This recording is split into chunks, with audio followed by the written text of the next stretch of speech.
Good morning, ladies and gentlemen. My name is Marcia Gordon, and I'm the President and CEO of the Business Council of Westchester. And I'd like to welcome everyone to the 7th webinar in the Business Council of Westchester's Anti-Racism webinar series. To view any of the last 2 month sessions, you can view the videos on the BCW's website in the Anti-Racism Resource Center. We have received increasingly positive feedback on the content, so be sure to watch all of them, share with your colleagues, let people know that these will live on this site. They've been really terrific, and I'm especially interested in today's topic of raising children to respect diversity in your home. The Business Council of Westchester is committed to standing against racism and to create a call to action for all of our members to make a difference in the communities we all represent. We will continue to seek opportunities for the BCW to play a critical role in both advancing the conversation about dismantling racism and in taking actionable steps to support real change. As many of you know, we recently announced our first steps in our multifaceted program that includes listening, actions, resources, programming, and more.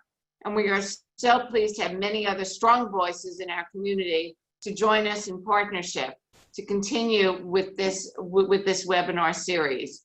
Thank you to our presenting sponsor, Balancing Life's Issues, and to our event partners, Business Council of New York State, Hudson Gateway Association of Realtors, Hudson Valley Gateway Chamber of Commerce, the New York State Economic Development Council, Putnam County Business Council, and the Westchester Putnam Workforce Development Board.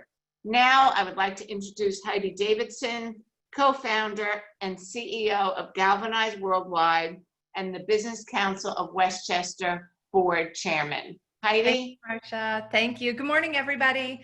I just want to say a couple of quick words of welcome to our anti-racism educational series today. I'm pleased to represent the Board of Directors of the Business Council in welcoming you and in thanking all of our partners as well. As Marcia mentioned, we have joined forces at the federal, state, and local levels with other business organizations that share our same desire to create a call to action to make a difference in our communities. Our goal is to advance the conversation to end racism and to provide resources and actionable steps to support real change. We are grateful you're all here with us, and so many of you have taken part in these sessions. We hope that you're finding them valuable. We've gotten some great feedback, which we appreciate. And we also hope that you're helping us spread the word to your community and to your business and personal networks as well. These sessions are available, they're recorded, and they're on the Business Council of Westchester's website. So please pass them along and reference back to them in the future when you need them. They'll be sitting there available to you. Thank you again to everyone who's joining today and to our speakers and to our partners. And I'll turn it back over to Marcia to introduce our speaker for today. Thank you. Thank you, Heidi, and thank you for your great leadership. Now I would like to introduce Eric D. Capehart Sr., businessman and professional counselor. Eric Capehart Sr. is a businessman and professional counselor. His educational background includes a Bachelor of Arts in Speech Communications and Theater, Master's degree in Business Administration, and Master of Arts in Professional Counseling. In 2007, Eric founded All the King's Men Incorporated, an alternative to detention mentorship organization for males, where he served as president and CEO for 11 years. Eric is currently employed with Tennessee State University as the Assistant Director of the University Counseling Center and Adjunct Professor in the College of Business. As a professional speaker and trainer, Eric has spoken to audiences from 10 to 1,200 people and has trained top-level employees at the Metro Nashville Board of Education and many other government and not-for-profit organizations across the state of Tennessee and the eastern region of the United States. It's my pleasure to turn this over now to Eric Capehart. Eric? Good morning, and thank you, Marsha. That was great. I really appreciate that introduction, and thank you to the BCW for having me today. I'm excited to be a part of your anti-racism educational series. I know you guys have been learning a lot, and I hope that the things that you have been learning you have been able to take those beyond just the webinar. I hope you've had conversations amongst your colleagues, amongst your family, amongst your friends. And today I'm going to be talking to you about how to have this conversation with your children. I understand that many of us here are business owners, but we're also we also employ people who are also raising children. And so as we're going through the content today, you're not just sitting here as a person who is a business owner, but you're sitting here as a person who employs other people who may be raising children as well. And so as we begin to establish and build on this culture, I think the key takeaway for today is that young people matter. Their voices matter. The way they feel matters. It's their right to feel the way that they feel. And although it may be scary at times to engage with a young person to talk about some of these heavier issues, I really want to encourage you all to be courageous in that. Young people are the difference maker.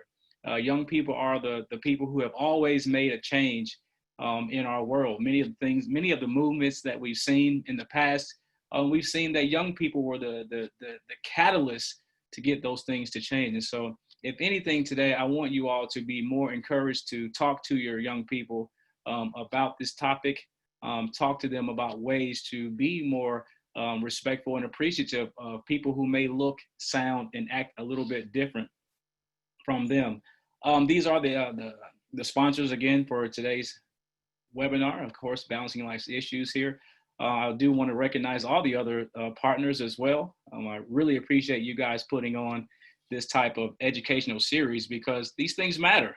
Again, I know that you're an entrepreneur. I know what it's like to be an entrepreneur. I know what it's like to raise children. Before we started our webinar today, we were discussing what it's like to be a person of color, a Black man in this nation, and we wake up and we hear negative news every day. I know what it's like to take on that news and then have to talk to my children about what's going on in the world. So I just want everyone to know that we're all in this together. Our better days are ahead. There have been lots of changes over the generations as we talk about equality and equity as it relates to diversity. And so today we're going to be covering lots of information. I do want to encourage everyone to use the chat. If you have any questions, if you have any feedback that you'd like for me to share, I will be able to do that anonymously. I'm not going to say anybody's names or any identifying information, but I do want to share with everyone your questions and your comments, or even just any feedback that you might have. And so if you have any of that, please use the chat box. And again, before we get into it today, I just want everyone to know that my ambition today is for all of you and all of us to leave today's webinar feeling encouraged, feeling empowered to go home and have these conversations with the young people that live with us, and even go and have these conversations with your employees so that they may go and have these conversations as well. Now, just for context, I like to put a little context around this topic of raising diversity in your home. It is projected that in the next 25 years, that the United States population will it'll be what's known as a transformative decade. And there are three things that are expected to happen. One, the population is expected to grow at a slower pace. Two, our population is expected to age considerably. I think we will be living in a time where the baby boomers actually outnumber the younger generations. And so that's something that's important to know. And number three, that our population is becoming more racially and ethically diverse. And so what that means is that our children will live in a nation where the older population, more wise and seasoned individuals will outnumber the youth, and that our nation will be more racially diverse than ever before. And that information was found from the US Census. Now, in order for you to be able to raise diversity among members of your family, particularly the young people, there are a few objectives that we believe that you should follow or use. And on the screen are some of those objectives. We're going to be covering today. We're going to be talking about culture and what is culture? What is this term culture and what it means? How does it show up in our lives every day? We're going to spend some time talking about stereotypes. And then during this section, I'm going to actually ask you to participate. So that's an area that we'll be utilizing the chat. And we're going to be talking about perspective. Perspective is the way we see things. And I'm going to talk about how culture, how we see the world through our culture. We'll be discussing how others view us versus the way we view ourselves. Of course, I'd be remiss to not talk about how to be the example. We're going to be talking about guiding curiosity and the things that you see there on the screen. Now, again, I think we have to be encouraged here. I mean, it might be difficult. I mean, I know it. I see the news every day just like you, and you might be asking yourself, what's going on here? But even myself, I have to believe that our better days are ahead of us, and that those better days are going to be led by our young people today. That's why I love working with young people. I've dedicated my entire professional career to working with young people who are in a generation behind me, or maybe even 2 generations behind me, because I really do believe that the children are our future, not to be cliche like that. But let's go ahead and get into our content for today, because there is a lot that I want to cover. The first is, of course, we need to talk about diversity. What is diversity? What does diversity actually mean? As you see on the screen, diversity is defined as the behaviors, beliefs, and material traits or characteristics of a social, religious, or ethnic group. Now, here's the first time that I'm going to encourage you to use the chat. I want you to think about the groups that you belong to, whether it's a social group, a religious group, or your own ethnic group. I want you to share some of those characteristics of your group in the chat. And as they come in, I'll be happy to share some of those things. So again, I want you to think about any group that you belong to. And I want you to think about and really think about it. What are the traits or characteristics of your particular group? Add those to the chat. And as they come in, like I said, I will go over those. But as we're talking about culture, I want to dig a little bit deeper. If you ask 100 people what the definition of culture is, you're going to get 100 different responses. However, the research, when you look at the research, the concept that we see the most when we talk about defining culture is, 1, that culture is shared. Culture is shared. 2, culture is transmitted through learning. And 3, culture helps shape our behavior and our beliefs. Someone has a question: would this webinar be suitable for children to sit through, or is it more for adults? I would say that it's more geared for adults, but if you have a young person that's around you, I think it would be good for them to sit in and hear this information as well. So I'd say that it could be good for both, but it is created for an adult audience.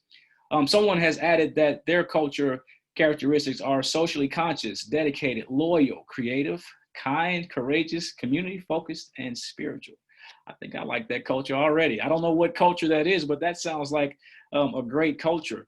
When we talk about culture being learned, it's important to know that we're not born with a culture. It's not a biological thing that's happening. We do not inherit culture. Much of culture is learned. It's learned in an unconscious way. It's learned through our families, our peers. It's learned through the institutions that we engage ourselves with. And it's also learned through media. And so that's what we mean when I say culture is learned. When I talk about culture being shared, because we share culture with other members of our group, like the group that you're thinking about, we are able to act in a socially appropriate way, as well as predict how others will act. Despite the shared nature of our culture, that doesn't mean that our culture is homogenous. I think that's a thing that we see a lot, especially myself as a member of the African American culture. It's almost, it seems as if we are supposed to be a monolith. It seems that society expects us all to think, act, feel, and be politically involved the same way. And speaking of political involvement, I want to encourage everybody to exercise your voice, exercise your right to determine who makes the decisions for all of us, and get out and vote. Educate yourself on the issues, educate yourself on the candidates, and actually go to the polls, help other people get to the polls. And then beyond that, we have to be active. The work doesn't stop right when we elect a candidate, but the work really begins when we elect the candidate. And so I just wanted to add that piece in as we're talking about culture and how it's shared. So again, I'm really wanted to highlight the idea that all people in the culture are not the same. It's not a homogenous group. Everyone doesn't move alike. Everyone doesn't dress, think, act, eat alike. Even though we may share a particular culture, that is not an indication that we're all going to be the same, right? Last thing I want to talk about as I'm talking about culture is dynamic. This simply means that cultures interact and change. Culture is always changing because most cultures are in contact with other cultures. They can exchange ideas and symbols, which in my opinion helps the culture actually grow. So as you are thinking about your children right now, you're thinking about your employees who are raising children to respect diversity, I want you to consider the concept of culture in its full context and what it means when we say culture. And again, I ask, please share what makes your culture unique in the chat, and I'll be sure to share some of those. I have a comment that came in that says, I could be labeled as a WASP. I'm not sure what WASP means, but maybe I'll figure it out once I read the rest of the comment. I could be labeled as a WASP, but as I write, just the Protestant part of this label makes me think about how diverse the beliefs and social outlook is among Protestants. My church growing up was inclusive and affirming on the left of the American Baptist Church Conference. And so thank you for adding what this acronym WASP means. It means White Anglo-Saxon Protestant. That's something that I didn't know. I just learned that. I'm wondering if I used the acronym or refer to someone as WASP, I'm wondering if that would be considered culturally appropriate, being that I'm not a part of that culture, being that I know very little about that culture. I only know what you just told me. And so I'm wondering if that would be controversial if I were to refer to someone as WASP. I wonder what you think. Another comment that comes in, as I think this is, they're describing the characteristics of their culture: compassionate, family friendly, respectful, and unconditionally loving. You know, these are the best parts of our culture. And usually when I ask this question, we don't want to share the negative parts of our culture, right? So we're going to share all the good parts of our culture. But I want us to really think about culture. And are there some ugly sides of our culture? And I'm just speaking freely. Let's talk about it, you know, because this conversation is not one that we can have where we're only talking about the good things, the flowers. I think we have to talk about the things that we may not be so happy about as it relates to our culture. All right, cool. We are moving right ahead to, we got a note to move ahead to raising children part rather than staying on the fine. Let's talk about raising the children part. All right, so let me just go ahead. So when we're talking about cultural traditions, there's this funny story that I heard when I was a kid. And the story was about a grandmother, and she had this tradition of using, cutting off the ends of the ham when she cooked it in a pot. And she just did it for years. She passed it down, and she passed it down for generations. And the question was asked, why do you cut the ends off the pork, the ham? And the reason was just because the pan wasn't big enough. So she had to get it in the pan. And so I think when we're talking about culture, there's questions that we want to ask. Like I just asked, is it okay to define WASP, or is it okay for me to use that without actually being a part of that community? And the thing is, if you never ask, you'll never know why.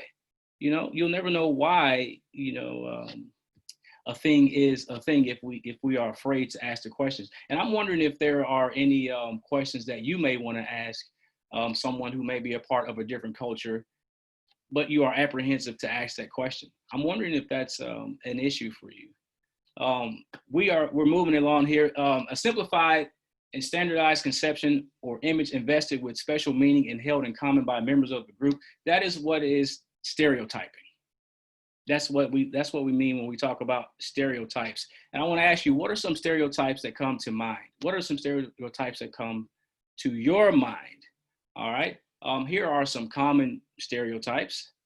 I'm going to be actually sharing some common stereotypes. One of them is actually racial profiling. One of the more common stereotype examples is racial profiling and surrounding race. A common stereotype would be saying that all blacks are good at sports. Gender profiling. There are some common stereotypes of men and women, such as men are strong and do all the work. Culture stereotypes, sexual stereotypes. There's on and on and on. I think there's a note from. It's important to note that we have come a long way generationally. What one generation experienced is not necessarily what every generation is experiencing. And so through the generations, I think that we've had some tremendous progress as it relates to eliminating stereotypes and realizing that stereotypes are not really true all the time. And it's a generalization of people. And so I'm asking, can you think of any stereotypes that you had growing up? Also, have you experienced being stereotyped? I think that's a thing that many of us have experienced at some point in our life. We've been stereotyped in some way. And is it possible to change the way we actually generalize a group? One comment is that Asians are good at math. That's one that I share a lot. Here's some other points about stereotyping. And I'll say this, we need to make sure that as a people, we are really taking a hard stance on eliminating these stereotypes that we don't want to see. It is a mistake to type people prior to having the truth about them. It's simply prejudice, right? That's a prejudice. How would you feel if you were stereotyped and people developed opinions without ever having a conversation with you? Stereotyping is rude, of course, right? I'm just gonna moving along here. Now here's the slide. We're talking about multiple perspectives. How people view you versus how you view yourself. Got another comment that came in. I am Asian and I am not good at math. You see how stereotypes they're not always true. When we glance at a sign, this is how I'm painting a picture for multiple perspectives, how people view you versus how you may view yourself. When we glance at a sign, we only see that the first thing that pops out. Until we stop and get all the details, we always miss the full message. In raising diversity, we must take time to look beyond the surface to see what is underneath. What is the person like if you strip away the outward things that attract us or actually detract us? What if you broke your personal barrier and allow discovery to take over? These are thought-provoking questions. If you were able to do these things, you might find yourself meeting someone that is actually like you. You may find that you meet someone who's different from you. When you think about how a person sees you, I'm married. I've been married. Actually, my anniversary is 2 days from, Wednesday. No, it's Thursday. 9 years of marriage. And I usually wear my ring, but as you can see, I don't have it on today. So one might assume that I'm not married. But when you talk to me, you will realize that, oh, Eric is happily married. He has a family. But I didn't notice that I noticed that he didn't have a ring on. So maybe that perspective maybe made you view me as something different than what I actually am. And so that's why I wear a ring most days, but I don't have it on today. So when we're talking about perspectives, I think it's important to really have a good understanding of how you view yourself and how others might view you as well. Now, when we're talking about raising our children and we're talking about perspectives, it's important to know that we see through culture. We see through culture. Our perspective is the way we see things. If you think that toys are corrupt and that they corrupt children's minds, then you're probably going to have the perspective that a toy store is an evil place. I have another comment here. I have experienced stereotyping regarding my heritage, religion, height, and leg and foot deformity. And so we appreciate you sharing that today. And that's what happens when we have stereotypes. Stereotypes can be hurtful. I'm sure it's hurtful for someone to make comments about your leg and your foot. But as we're talking here, we're saying that we see through culture, and that's cultural perspective is viewing a situation or concept through the eyes of an individual's native, environmental, and social influence, right? The people that you're around, the environment that you're around is how you're going to see the world. And I think it's important to take in cultural perspectives, especially as business owners, as you create products or services. A good example is when creating a product, it is important to consider the cultural perspective of a different group who may actually purchase it. I think that's important. What is not seen is what can help or hurt us, right? What is not seen is what can help or hurt us. I think there's a term, selective attention. If I could describe it, selective attention is, say you're at a dinner with friends and you hear there's people moving around, there's other conversations going on, there's dishes clanking, there's any number of sounds going on, but you can focus in on what the person is talking about. So that's a quick way for me to describe selective attention. But what is not seen? What do you not see if you're focused in on one particular part of a person? What is it that you don't see? And how is that helpful, or how could it actually be hurtful? That's another area where I want you to think about. If you are focusing in on a person and you're focusing in, you're only worried about the things that you notice immediately, what are you missing? And then at the same time, what are you teaching young people when you do that very thing? What is not seen is what can help or hurt us. I think that's an important point to make as we are moving along and talking about perspective. Here's some things that you can do for setting a positive example. Expose yourself first to other cultures. Exposing kids to cultural diversity is a great way to promote open thinking and resiliency in children. By exposing kids to different lifestyles and different perspectives, you help them understand that there are a variety of different ways to think and feel. And there are benefits of teaching your kids that there are a variety of ways to think and feel. They're going to be less destructive in their speaking. They're going to behave more positive on social media. They'll be more flexible in their ideas about life and less prone to making overly negative judgments about their experiences. I have a quote from a child psychologist that says, learning to see things from various points of view is an important skill. It enhances intellect by pushing us to challenge our assumptions and build social skills by encouraging emotional intelligence, empathy, and compassion. I think exposing yourself to other cultures and exposing your kids to other cultures are a great way to be the example. Here are some ways that you can encourage discovery. You can watch television shows with your children, such as PBS or National Geographic. There's many shows that you can watch. You can ask your kids questions about what they think. What do you think it would be like to be a part of this particular community? How do you think that might actually change your life? Books are a great tool to use. And actually, books are one of the simplest ways to broaden the worldview for kids.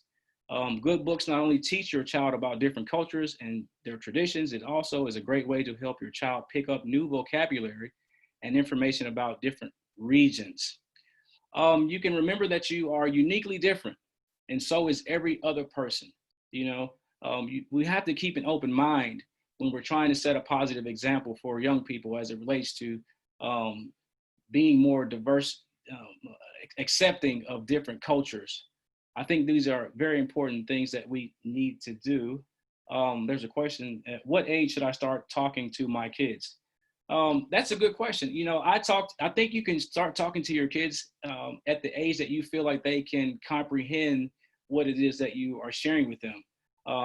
One of my children is 5 years old, and I talk to my 5-year-old child about what's going on in society. I talk to her about different cultures. I expose her to different cultures intentionally. So I think the age is going to be based on you as a parent. Where do you think your child is in their understanding of what's going on? And you have to talk to them on a level that they can understand. It's important to know that young people don't come with preconceptions, right? It's very important that we need to take a stand to impact the next generation. Like I've said, if our best days are ahead, then we have to take a stand today and show young people that there is greatness, there is value in respecting and learning to have a positive mindset as it relates to other cultures. A comment is, I had a person approach me and yell at me for parking in a disabled parking spot, even though I had a permit parking tag, and say to me, "You don't look disabled." So I simply responded by asking them, tell me, what does being disabled look like, right? You see a person, they don't look like they have a disability. but they actually do. And so that was a prejudgment. I remember when I was speaking for this organization called Rachel's Challenge, which was an organization where we went around to high schools and middle schools all around the country, and we were to spread a message of hope and compassion. And one of the things that Rachel mentioned was that before you ever judge or label a person, you should have at least 5 to 7 different interactions with them. And that's going to help eliminate stereotypes. Maybe a person was having a bad day the day you decided to label them a bad person. So I think it's important to give people space, give people grace before we start to judge or label them. And we have to teach our young people to do the same. A comment is, since this is all about anti-racism, color is something you can never not see. What do I say to my kids to make them proud to be Black? You know, that's a great question, you know, because as you can see, I am a Black man. The things you can say to your kids is that they are beautiful. You know, I tell my daughter that she has beautiful brown skin. I show her positive images of people who look like her on magazines, on television, wherever I can find it. I enforce and reinforce to her that she is God's creation. She's beautiful the way she is. And I tell her that God created all people and all people are beautiful. And so if you have Black kids, or even if you have white kids, Asian kids, I think we need to tell our kids that you are beautiful the way that God created you. And you want to show them positive reinforcements so that they can grow up seeing that. It's not the easiest thing to do. I'll be honest, as an African-American man, it's not the easiest thing to do when it comes to finding positive images of people or kids who look like my kids in media. It's not the easiest thing to do, but I go out of my way to ensure that I can find those things so that I can reinforce that with my daughter. Try a quick role play. Try a quick role play. I'm not really sure what's up with that. Another comment is that keep telling them they are amazing. Maybe that's the comment. Try a quick role play. I don't know. Wendy, help me out. What's going on with what you're thinking there? If the kids don't feel beautiful. If the kids don't feel beautiful. Can you give an example of the type of discussion we would have with a 4-year-old versus a teenager? Oh, that's a good question. An example of the type of discussion. So I would have a discussion about, let's say I want to have a discussion about race with a 4-year-old and a teenager. The conversation with race as it relates to a 4-year-old is going to be very basic. I just had this conversation with my daughter the other day. We are labeled as Black. And so what I did, I held up a black piece of paper. It was literally a black piece of paper.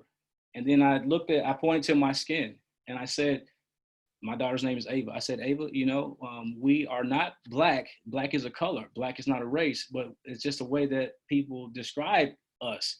And I held up the paper. What color is this? This is Black. What color is my skin? It's brown. And so that's a simple way to have a conversation with a 4-year-old about race. When you're taking it to the next step and having that conversation with a teenager, more than likely they're going to be more advanced in their understanding of race and how we categorize people. And so I would really start the question with a teenager, asking them, what do they think about race? When you look at yourself, what comes to mind? I have this conversation with my clients who find themselves biracial and what that means to them. And so the type of conversation I would have is a conversation about race, and I would make it very simple when talking to a 4-year-old. And if I'm talking to a teenager, I would try to understand more what they understand about race and then try to build on that conversation based on their level of knowledge. All right. So moving on, some more tips for raising diversity and guiding curiosity. It's going to be important, again, to intentionally guide a child into the discovery of other cultures. You can take your children to, maybe there's cultural events in your town where you may take your kids so that they can engage and be a part of that culture. You need to intentionally put them in places where they will see, hear, and communicate with other groups. That's what this is all about. And you have to do this in an intentional way. It's not just going to happen organically, because what happens is we tend to just be around the people who are around us. And if you are around people who are not diverse, then your children won't have that experience of being around others who are diverse. And so I would encourage all of us to be intentional about getting out and putting our kids through taking them to places where they will see, hear, and communicate with other groups.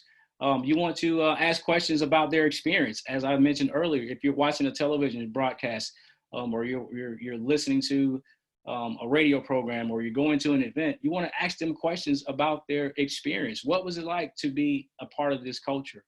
You want to nurture them through the rough spots. Young people, they don't know everything. And if we're honest, we don't know everything as adults either, but we want to nurture them. We want to validate the way that they feel. We want to let them know that their voices are important. We want to ask them how they feel. And we want to encourage them to continue to speak up and talk about the things that they are experiencing. And then we want to build them up and encourage them to build lasting relationships with other people. I think those are going to be really important things as we are talking about raising diversity and guiding curiosity as it relates to our young people. Do we have any questions at this point about anything that we've covered? We've gone through the material relatively quicker than I thought we would today, but here we are. Here are a few more tips. I think I think food is a great binder of people. Food is like the way that people come together, right? And so if you can encourage your child to, or you could actually help them with this by taking them to try different foods, taking them into a restaurant that's outside of the culture that they're a part of so that they can try different foods. Again, we're talking about seeking out cultural events. There might be musical events, there may be plays, there may be dances, art. Any of these things are great ways to get your child to immerse themselves into a different culture. I'll share a quick story. When I was in graduate school studying to become a counselor, I had to immerse myself in a culture that was different from mine. The culture that I chose to immerse myself in, once I was in it, I was doing the things that they would do. I was talking to these individuals. I was interviewing them. I was very intentional about learning the ins and outs of this culture. And what I realized is that we're more alike than we are different. And I think young people can do the same thing. Take your young people around other people and let them immerse themselves. Go on trips, watch the movies together, have those conversations. And that's a way to teach them how to engage with other people so that they can begin to respect people. You can respect people's choices. You can respect people's differences without compromising your own. And of course, above all, we need to love people for who they are. We have to teach young people to love people for who they are. We have to teach them to love the way that we as parents love on our children without any conditions. Question, how do we help kids deal with what they see in the news? That's another great question. How do we help kids deal with what they see in the news? So again, I like to give personal experiences. My child is 5, and the other day, my wife and I were watching the news as we were watching about the unrest in Minneapolis and all across the nation. And my wife had this emotional outburst, and my daughter came in the room and asked, "What's wrong, Mommy?" And my wife was like, "Nothing's wrong." And I was like, "Well, maybe you should tell her how you feel. Tell her what you really feel." And so we had to explain to my daughter, that's 5 years old, that there was a situation where a person lost their lives because at the hands of the police. Let's just be honest about it. And I had to explain to her what that meant, and talking to her, and my 5-year-old daughter was saying, "Well, that's not nice. Why would a person do that to another person?" And so the way you have that conversation is you have to be open and vulnerable with young people. You have to let them know that you are feeling some type of way about this as well. And that if they in turn start to feel that way, it's okay. Unless you're feeling that you want to go out and hurt other people, of course, that's not okay. But the way you have that conversation is you sit them down, and you have to have a certain level of vulnerability in order to convey how you feel, to convey what's happening, and to do that on a level that a young person can actually understand that.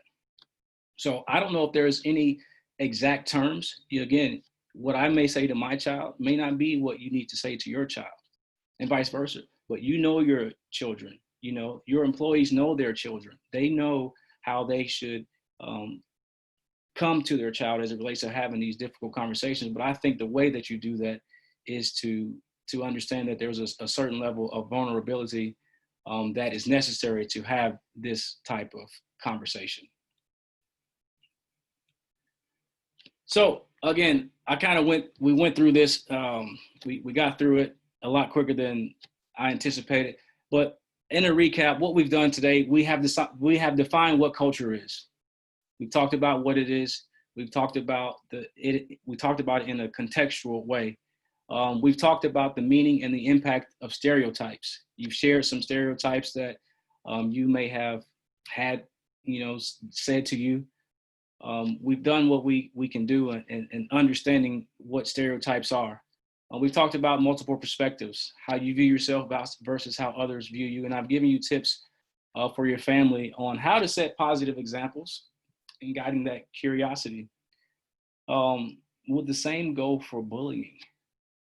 I'm wondering if that's, would the same go for bullying? I think, yes, the same goes for bullying. If you are experiencing bullying, you need to sit down with your kids and let them explain what's going on. And you have to do that in a loving and compassionate space.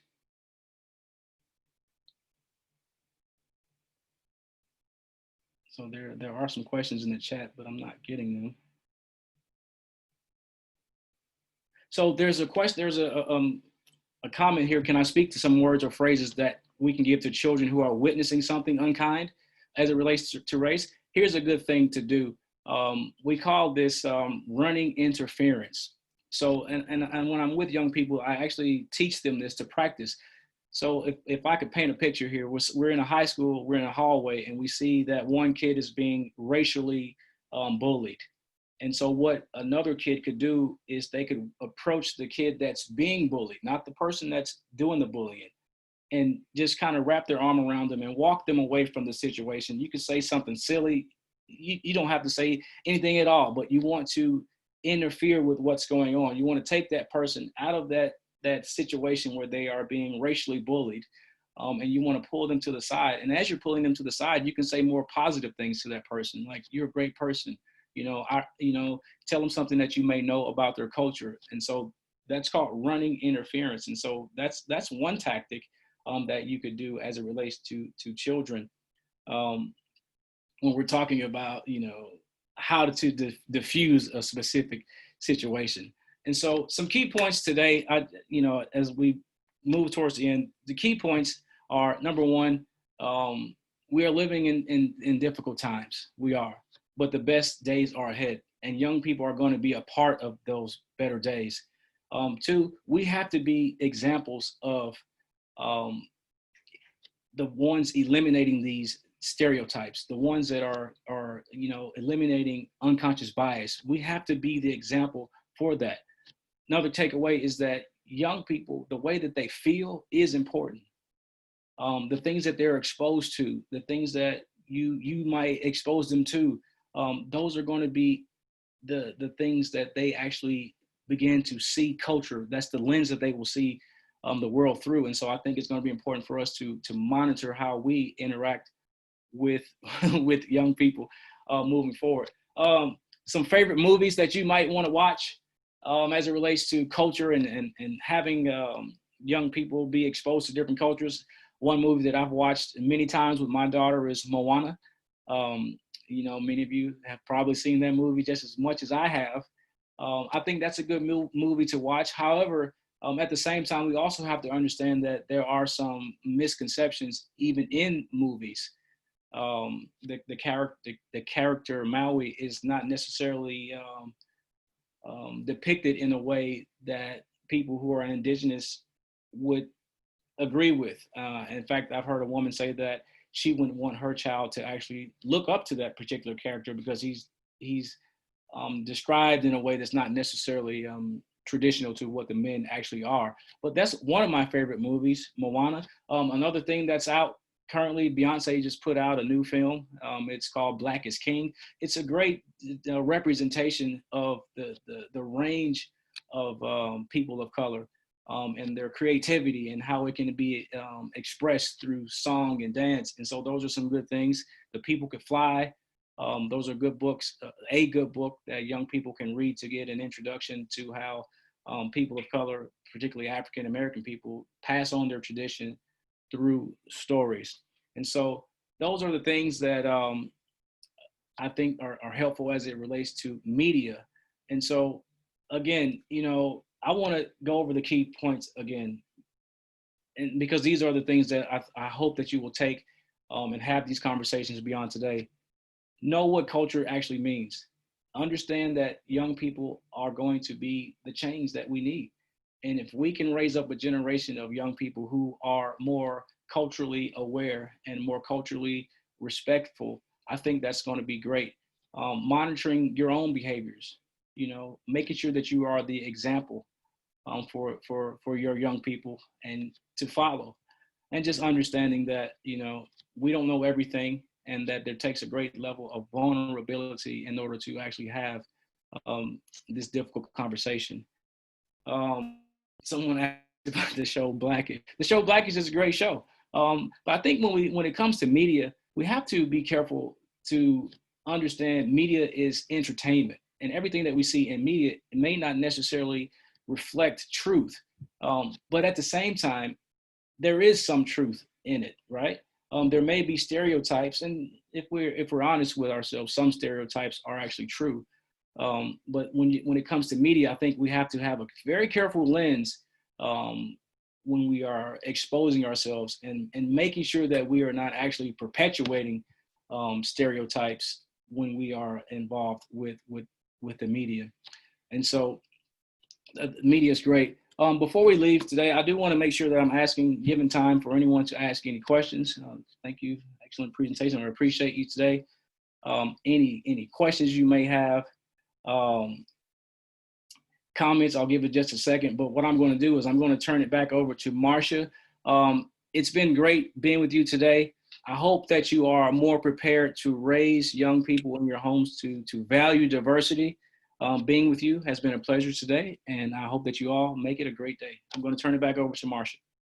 And Eric, it's been a great experience listening to you speak, because you have firsthand experience. You shared so much with us that's very, very valuable. Here in Westchester County, at least, and I know throughout New York, there are in normal, not pandemic times, many opportunities to expose our children to cultural events. I know in Westchester at the Kensico Dam, we have every Sunday, normally in normal times in the summertime, a different ethnic celebration. And I love going to them all. They're just a lot of fun, and they're great opportunities. And I'm sure many communities across the country have them.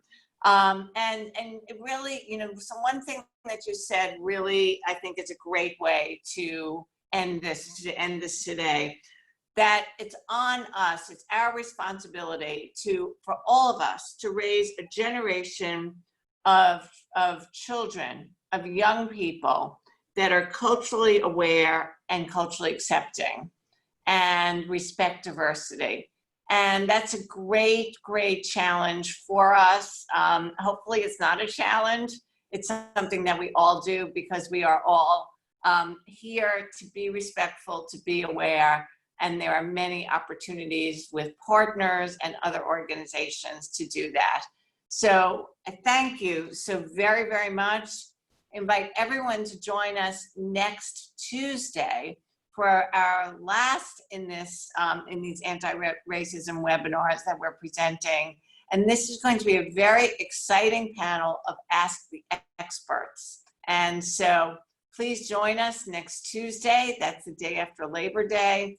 Please share this webinar and others with people that you know. And we wish everyone good health, be safe, and wear your masks, please. Have a great day. Thank you.